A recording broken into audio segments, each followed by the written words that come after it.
دیکھیں نورانی قاعدہ تختی نمبر 4 ہے اور اس کا پارٹ 3 ہے، اور یہ تختی ہے حرکات کے متعلق۔ حرکات کی کل تعداد 9 ہے۔ زبر زیر پیش، کھڑا زبر کھڑا زیر الٹا پیش، دو زبر دو زیر دو پیش، یہ 9 حرکات ہیں۔ تو یہ زبر زیر پیش کے متعلق ہے۔ شروع کرتے ہیں۔ سب سے پہلے حرف لکھا ہوا ہے لام، لام زبر لا، کوشش پوری کرنی ہے کہ اس کو ذرہ برابر بھی اپنے لمبا نہیں کرنا، لا لا، اور جھٹکا بھی نہیں دینا، لا لا اس طرح جھٹکا ہو جاتا تو یہ بھی درست نہیں ہے۔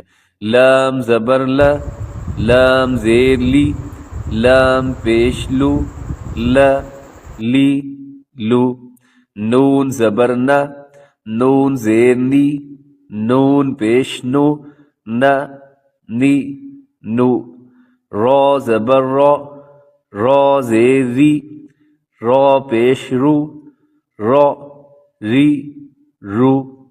را کے اوپر جب حرکت ہوتی ہے تو را موٹی پڑی جاتی ہے، زبر اور پیش کی صورت میں را موٹی ہوگی، اور کھڑا زبر بھی اوپر آتا ہے۔ دو زبر جو بھی حرکات اوپر آتی ہیں تو را موٹی پڑی جائے گی، اگر نیچے جو بھی حرکات آتی ہیں تو را باریک ہوگی۔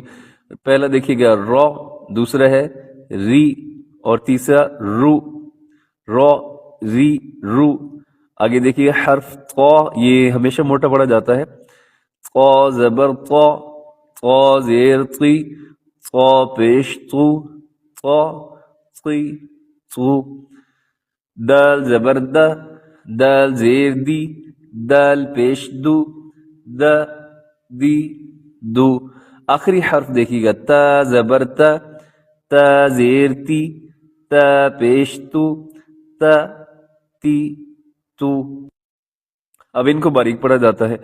اگر جو حرف طا ہے جو موٹا پڑھا جاتا ہے، گرین کلر میں جو درمیانی لائن کے آخری حرف ہے طا زبر طا، اگر آپ اس کو تھوڑا سا باریک کر دیں تو یہ نیچے والا جو تا ہے وہ فوراً اس کے اندر تبدیل ہو جائے گا، تو اس لیے طا کو اپنے موٹا پڑھنا ہے، جیسے سورہ فاتحہ میں اہدنا الصراط المستقیم، وہاں پہ بھی طا آتا ہے تو اس کو موٹا پڑھنا چاہیے۔ السلام علیکم ورحمۃ اللہ وبرکاتہ۔